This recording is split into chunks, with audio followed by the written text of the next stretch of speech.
Olá, eu sou Amanda Machado, eu faço parte da equipe de comunicação do Fórum Social Mundial da Saúde e Seguridade Social, junto com a Rafaela de Negri, e a gente está fazendo agora uma série de entrevistas chamada Conversando com Seguridade, que é objeto do fórum, né, para a gente conversar com o pessoal tanto da sociedade civil, quanto de movimentos, quanto de instituições que prezam pelo diálogo, prezam pela seguridade social ampliada e por um modo de viver que seja anticapitalista ou que é combativo a isso e ao jeito que vivemos hoje em dia. Então, com vocês, hoje eu vou apresentar o Alexandre Sampaio, e como eu disse para ele inicialmente, com leve pânico, que ele vai se apresentar ele mesmo para vocês, conforme queira, e depois a gente vai iniciar as perguntas. Então, com a palavra agora, Alexandre. Obrigado, Amanda. Obrigado pelo convite, pela conversa.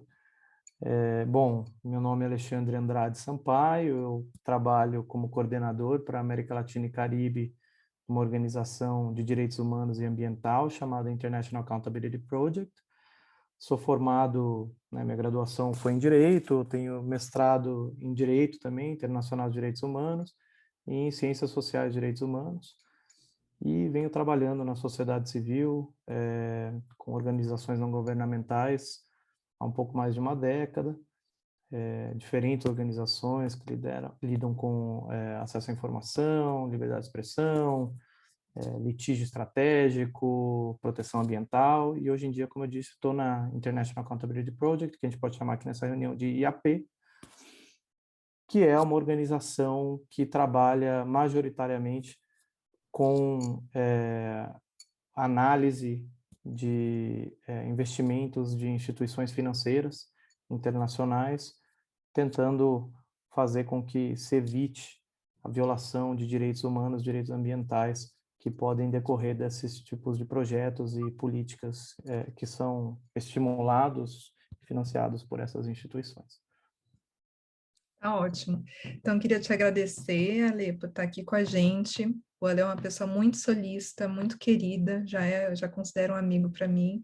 Então, queria te agradecer pessoalmente, profissionalmente, por você estar dispondo do teu tempo de estar aqui hoje com a gente. E também a IAP, a gente vai deixar as informações referentes à IAP embaixo aqui no post, no site, onde quer que seja que vocês estejam assistindo esse vídeo, para que vocês possam conferir o trabalho que essa instituição faz. Então, sem mais delongas, eu vou começar aqui com a primeira pergunta, que já é uma pergunta bem ampla, para o Ale responder para a gente, que é o que você entende sobre por direito ao desenvolvimento? Bom, eu vou compartilhar com você o meu entendimento, o entendimento da minha organização também, sobre o direito ao desenvolvimento, que é uma perspectiva de direito ao desenvolvimento através da lente dos direitos humanos, né? Como eu disse, a minha organização é uma organização que trabalha com direitos humanos, direito ambiental.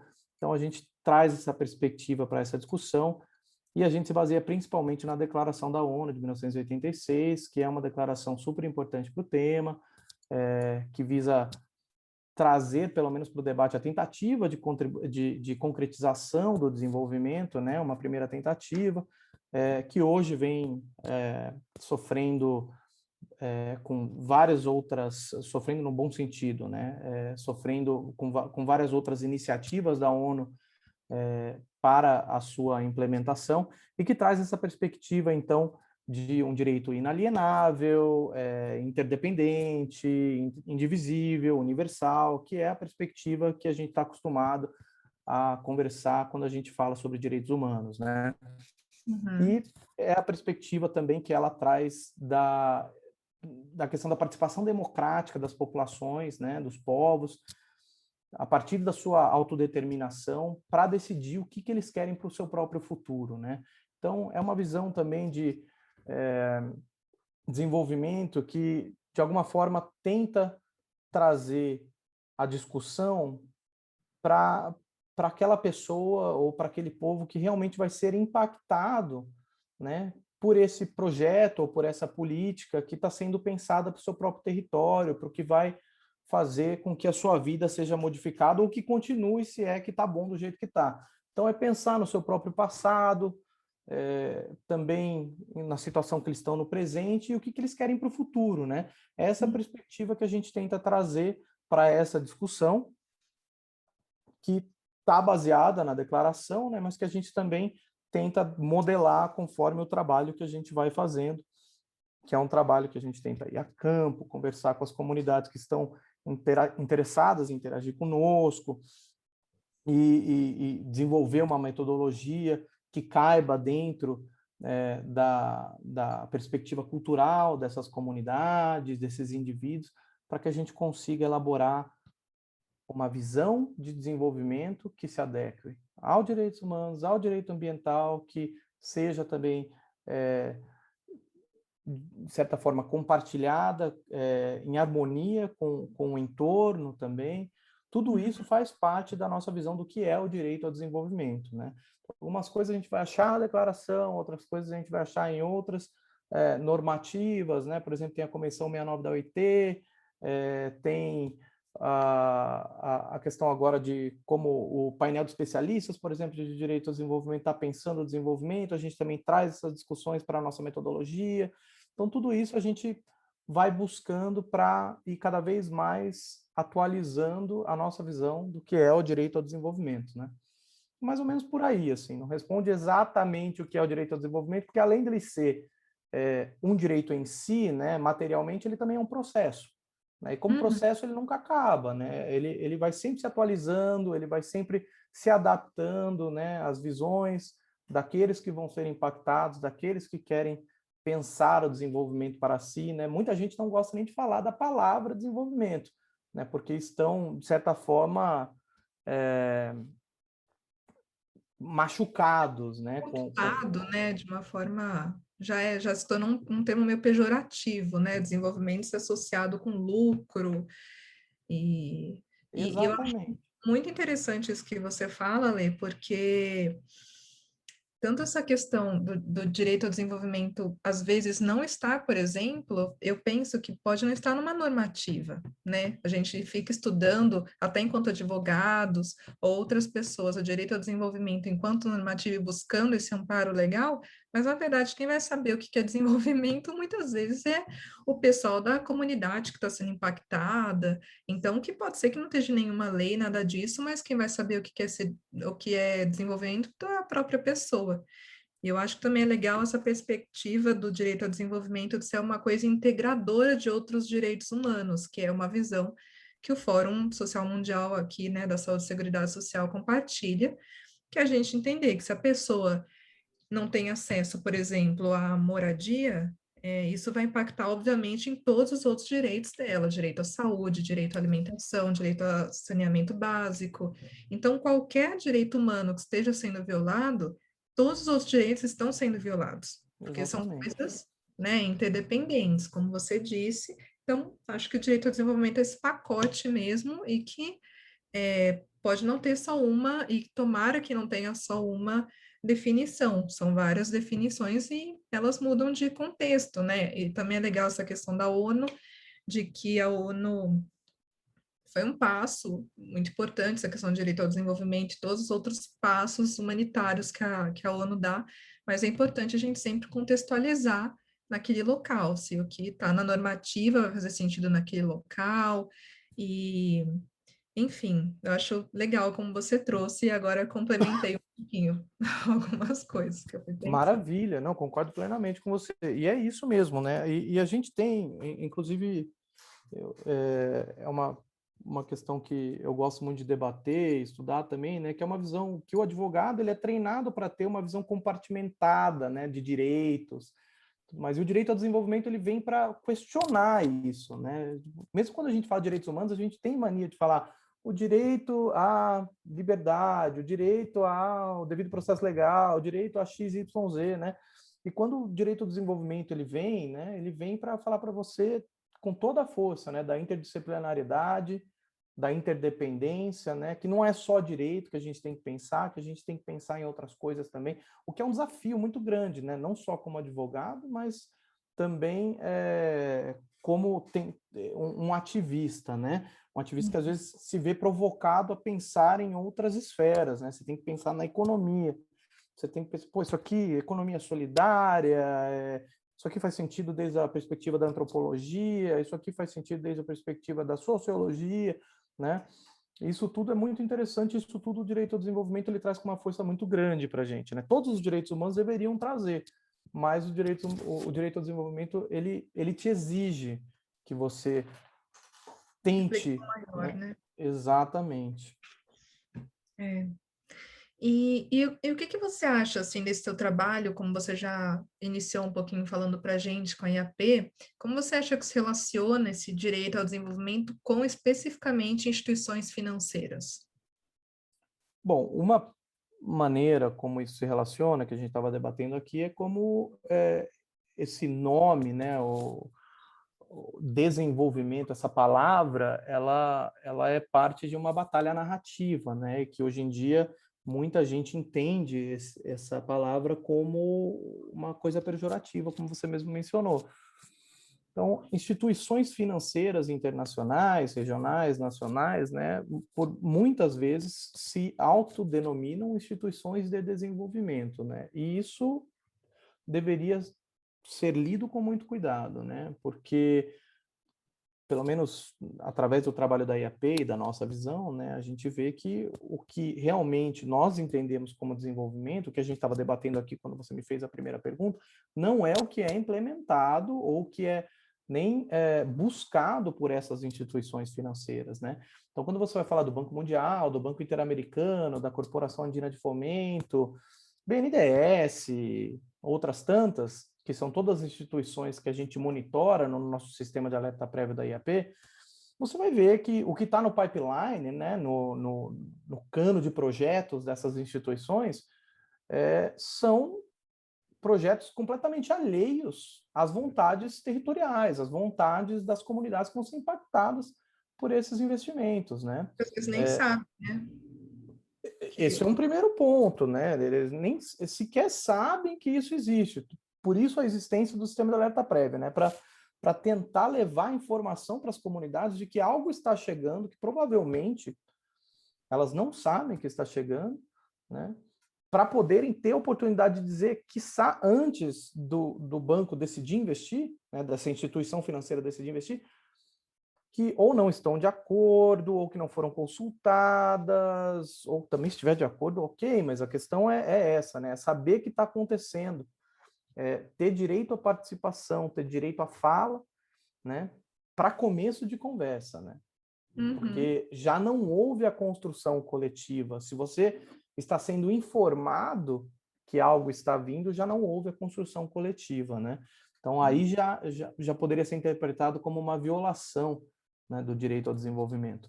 Então existe toda uma batalha narrativa do que é o desenvolvimento e algumas comunidades, e eu entendo completamente a razão disso acontecer, né?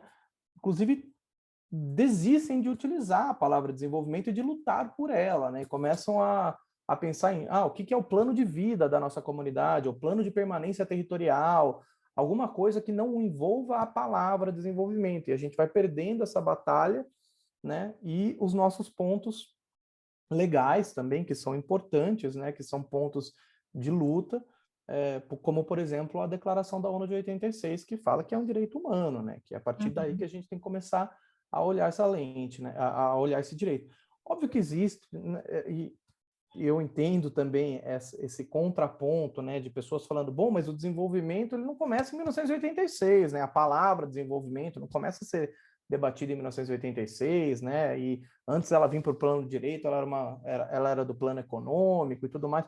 Ok, mas a partir do momento que ela entra no mundo do direito e dos direitos humanos especificamente, eu acho que é impossível a gente fugir da perspectiva de que ela tem que essa palavra tem que seguir agora padrões, determinações que estejam de acordo com direitos humanos e direitos ambientais, Uma né? disputa de narrativa mesmo, né?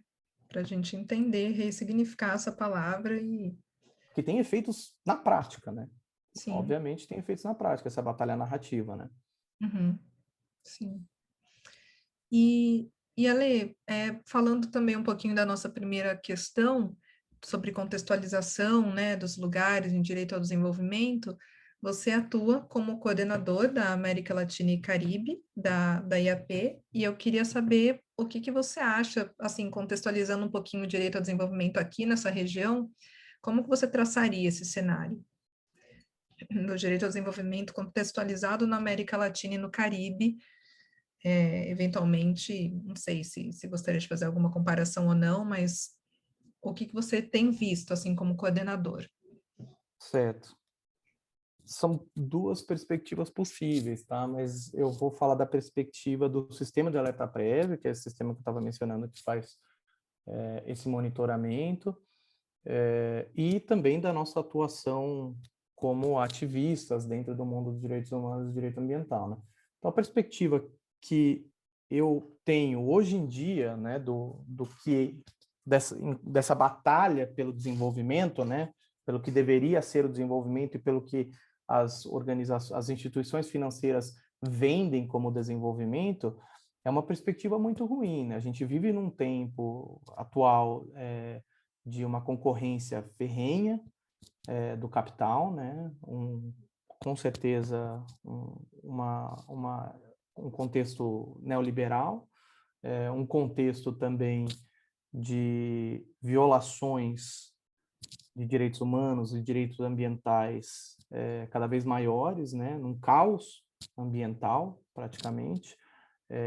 Nós estamos numa região, né, que é uma das regiões que mais mata e ameaça defensores de direitos humanos, defensores ambientais também. E a gente vive também num contexto que a informação se tornou algo extremamente questionável por qualquer um, né? E ninguém tem a segurança da informação, né? Quer dizer, ou poucos julgam que tem. Então, tudo isso faz com que seja muito difícil a gente estar na batalha por desenvolvimento e conseguir fazer com que as comunidades consigam trabalhar por seu próprio desenvolvimento, né? Que era a perspectiva que a gente estava... Eu vou voltar sempre na primeira pergunta que você mencionou, porque é daí que eu estou partindo. Então, para você trabalhar com comunidades hoje na América Latina, para desenvolver planos de desenvolvimento comunitário, ou planos de vida, permanência territorial, como você queira chamar, hoje em dia é extremamente difícil, né? Você tem meios de comunicação monitorados, você tem fake news chegando sobre, às vezes, organizações que trabalham ou que tentam trabalhar com essas comunidades. Você tem fake news sobre as empresas que estão impactando as comunidades, dizendo que, na verdade, elas estão ali para favorecer as comunidades. Então, você tem toda uma batalha narrativa de acesso do que é a informação válida para essas comunidades. Você tem todo o risco, né, de chegar ao território ou das próprias comunidades que estão no território sofrerem alguma ameaça ou, né, inclusive, perderem a sua vida, como aconteceu já com várias comunidades com quem a gente trabalha. Então, tudo isso faz com que o cenário do mundo do desenvolvimento, e aqui eu estou falando tanto do desenvolvimento dentro daquela batalha narrativa que a gente estava mencionando na sua segunda pergunta, né? Da perspectiva das instituições financeiras, que para mim é uma mentira, né? Quanto do real desenvolvimento, né? O desenvolvimento que visa a libertação, né? É muito difícil conseguir trabalhar dentro dessa perspectiva na nossa região. Eu vejo como uma potencial solução, ou pelo menos uma maior força de luta, né, a união das comunidades para que a gente consiga cada vez mais trabalhar em redes a favor do desenvolvimento, né? Isso de nenhuma forma deslegitima, né, que não está trabalhando em rede, mas eu acho que potencializa muito a força das redes, potencializa muito a força da tentativa de prevenção dessas violações que vêm ocorrendo. Inclusive na área de informação, né, porque aí as informações estão correndo entre comunidades que confiam em si, né, confiam uma na outra, e uma rede de organizações também que tem um histórico de trabalhar com essas comunidades. Então, acho que está aí uma das potenciais frentes de luta para a gente lidar com a situação do momento dentro dessa perspectiva do que vem sendo o enfrentamento dentro dentro desse cenário do desenvolvimento, né? É mais ou menos isso. Eu acho que dentro da perspectiva do que é o desenvolvimento comunitário, não muda muito, tá? Entre as regiões que a gente trabalha, né? A IAP é uma organização global, trabalha em todas as regiões do mundo e a gente sente a mesma dificuldade em todas as regiões. Eu não coordeno as outras regiões, né? Mas converso com os meus colegas que coordenam, mesma dificuldade na questão de conseguir levar o desenvolvimento a ser entendido como o plano de desenvolvimento comunitário, o plano de vida, fazer com que isso seja acatado pelas instituições financeiras, que elas comecem a ter estímulos e financiamentos para esse tipo de projeto, entendeu? Isso é comum, né? Eu acho que a gente vive um mundo de fechamento do espaço da sociedade civil, uma concorrência cada vez mais ferrenha e cada vez mais difícil para a gente fazer o nosso trabalho. O que não significa de maneira nenhuma que a gente não vai fazer a luta cada vez com mais força também para que esse cenário seja modificado, né? Além de tudo isso, a gente está vivendo um momento de pandemia, né? O que dificulta ainda mais o nosso trabalho, porque as comunidades com que a gente tenta trabalhar são historicamente as comunidades que são exploradas, as comunidades que foram colocadas em situação de vulnerabilidade pela nossa sociedade, né? Então, essas comunidades muitas vezes não têm o acesso à internet, ou acesso a qualquer outro meio de comunicação que a gente consiga estabelecer uma relação que não seja pessoal para desenvolver planos de segurança, planos de permanência territorial, de manejo, então tudo que envolve, né, o trabalho para que a gente consiga estabelecer, consiga criar um plano de vida para essas comunidades, junto com essas comunidades, né? Então, está mais difícil ainda dentro do nosso contexto. Temos que enfrentar. Não tem o que Né? fazer. Exatamente. E eu acho que essa importância que você traz da rede, né, Lê, é muito importante, é outro ponto de convergência entre a IAP e o Fórum, porque essas duas instituições pretendem trabalhar com rede, o Fórum já tem alguma rede, mas a IAP tem uma rede já gigantesca, né, que faz esse trabalho de repensar mesmo quais demandas cada pessoa da rede pode atender, qual território cada pessoa da rede pode somar. Então, eu acho isso muito interessante e me parece também para o fórum uma saída para as nossas próximas atividades. Então, acho que por isso também essas organizações têm muito a contribuir, né? Eu acho também que a rede é essencial para qualquer coisa mais efetiva, né, e de longa duração e permanente, porque aí não personifica nem na pessoa, nem na organização uma demanda atendida. Então, se, por exemplo, aquela pessoa, aquela organização não puder mais atender aquilo, tem toda uma rede por trás para dar amparo para aquela situação. Então, eu acho também ideal, concordo com você.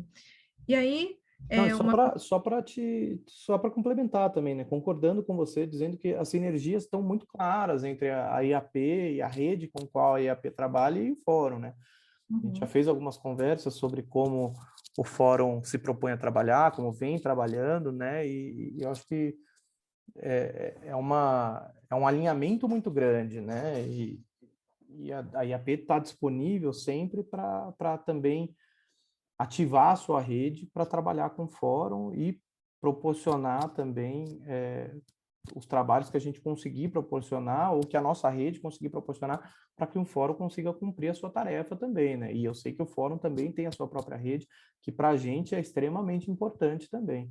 Então, só queria complementar essa sua última fala aí, porque é importante pontuar essa parceria que não está mais nem na potencialidade, né? Já está sendo criada, a gente já vem conversando há algum tempo sobre isso. Exato. E aí, até fica o convite aqui, né, já que a gente está numa coisa de entrevista, para outras organizações, instituições que quiserem tanto conhecer a IAP quanto o Fórum e quiserem entrar em contato com a gente para também fazer parte dessa rede, conhecer um pouco mais o trabalho, visando esse novo significar aí do desenvolvimento e tudo que isso abrange, fica aqui, né, a gente fica totalmente disponível. E aí, Ale, eu acho que como a pergunta final, na verdade, já foi bem respondida nas outras, mas queria, se você quiser só fechar, assim, falando um pouquinho mais sobre isso, que é justamente como que o direito ao desenvolvimento está se relacionando com essa política competitiva neoliberal, que foi ainda mais agravada pela pandemia. E então, queria te ouvir mais um pouquinho, que você já deu uma introdução, mas mais um pouquinho sobre isso para a gente concluir aqui essa entrevista. Tá legal. Eu já falei um pouquinho sobre isso, né? Não sei se eu tenho muito mais a adicionar, mas eu acho que a gente não pode focar só, Amanda,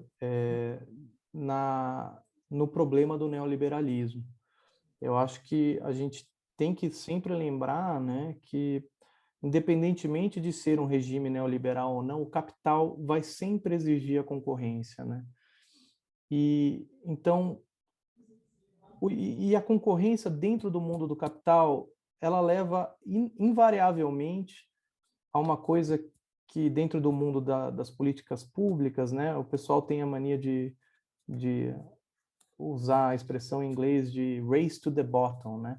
Ela vai levar invariavelmente a corrida para o fundo do poço, né? O que isso quer dizer? Essa competição, ela faz com que, mesmo que uma empresa, ou alguém que está trabalhando nesse mundo, sendo financiado por instituições financeiras ou de qualquer forma impactando em comunidades, mesmo que ela tenha a maior das boas intenções, fala, não, olha aqui eu tenho a minha política de responsabilidade social corporativa, eu cumpro com os princípios RUG da ONU e tudo mais. Por mais que tenha tudo isso, é invariável que essa política de competição que o capital, essa necessária, não diria nem política, a prática de competição que o capital gera, ela vai levar invariavelmente a uma violação de direitos humanos e ambientais. Porque senão você está perdendo para quem vai estar disposto a fazer isso, né? Isso a gente vê na prática, né? A IAP vê isso na prática toda hora. A instituição financeira, por exemplo, o Banco Interamericano de Desenvolvimento, há pouco tempo atrás, tinha uma política de acesso à informação que dava, não sei quantos dias, acho que era 60 dias, desculpe se eu estiver errando no prazo aqui, tá? Mas eram, acho que 60 dias de prazo para que as comunidades tivessem ciência do potencial impacto que elas sofreriam por um projeto de desenvolvimento, né? Desenvolvimento de acordo com essas instituições, né? Que lhes impactaria. Vindo outra instituição, no caso o Novo Banco de Desenvolvimento, que é o Banco dos BRICS, né, dizendo que ele era um banco mais leve, um banco mais rápido, um banco que ia fazer as coisas diferentes.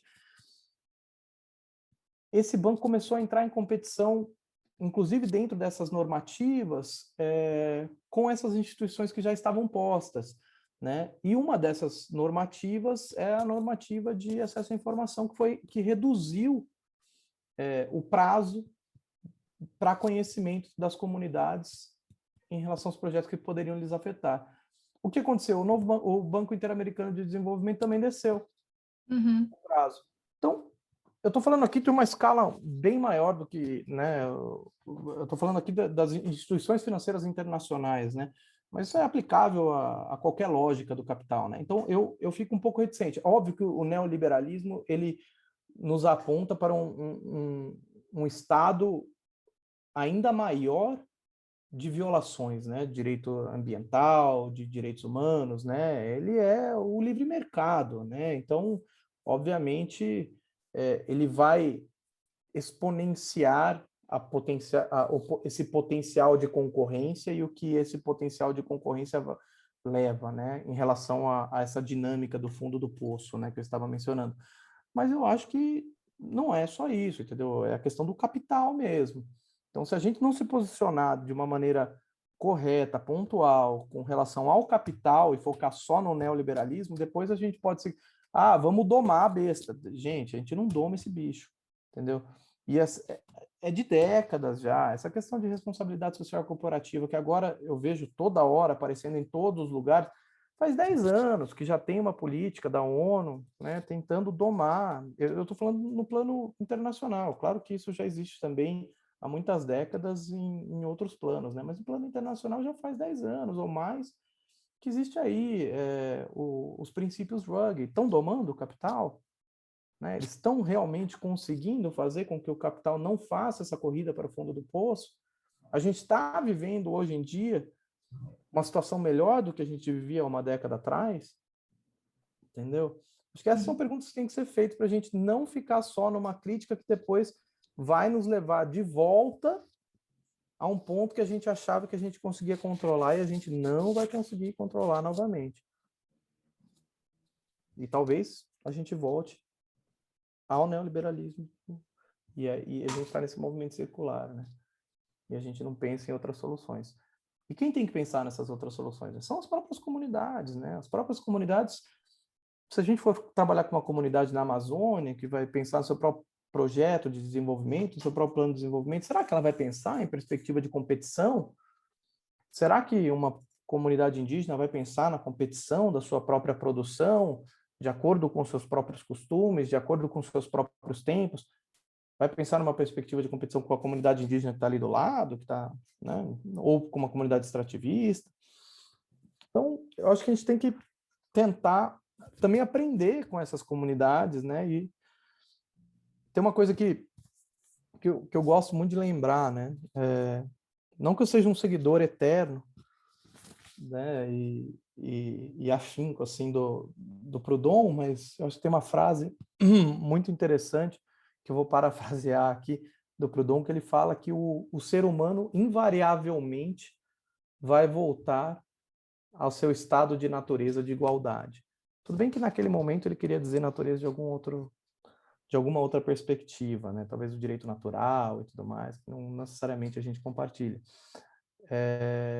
Mas eu acho que é uma frase que cabe muito bem nos dias de hoje, né? Porque cabe como uma luva. A natureza, gente, está acabando, né? Invariavelmente a gente tem que voltar à igualdade. Se a gente não voltar à igualdade, a sociabilidade vai ser impossível. Então a gente tem que tentar encontrar novos modos de sociabilidade. A natureza está nos empurrando para isso.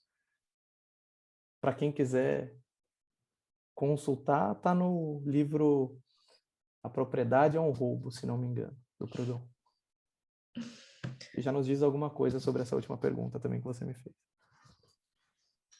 Excelente, Ale. Acho que novamente a gente está muito alinhado e eu acho que nossa, eu acho que tem assim duas questões, né? A primeira é a gente, eu sinto isso até pessoalmente, assim, da gente que lida com comunidades, sejam de indígenas, quilombolas, seja ribeirinha, quais forem, mas a gente também se entender como comunidade, tipo, eu sou parte desta comunidade, porque senão, né, a gente fica refletindo, poxa, mas vamos pensar em outros meios, vamos aprender com essas comunidades, o que eu acho essencial e que também tem a ver com as nossas origens, a nossa memória, até enquanto brasileiros, enquanto latino-americanos, tudo mais, mas eu acho que a gente sempre se colocar também no lugar de ator, como a gente tem feito, né, os nossos trabalhos, como a gente sempre faz, e lembrar mesmo disso, que o Estado só está aí porque tem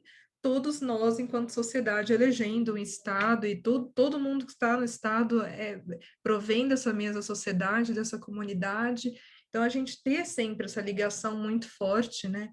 E não abstrair as instituições, sejam estatais ou privadas, como se fossem fora de onde a gente nasce, de onde a gente cresce, da nossa cultura em si.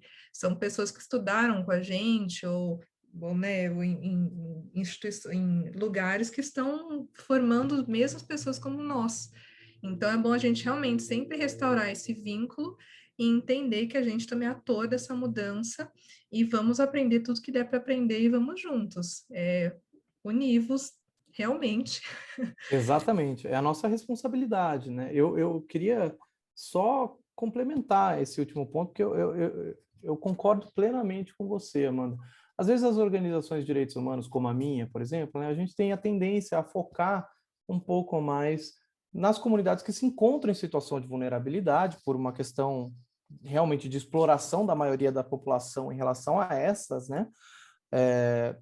Então, população indígena, ribeirinha, quilombola, né? Além de ser uma minoria, é uma minoria historicamente explorada, né?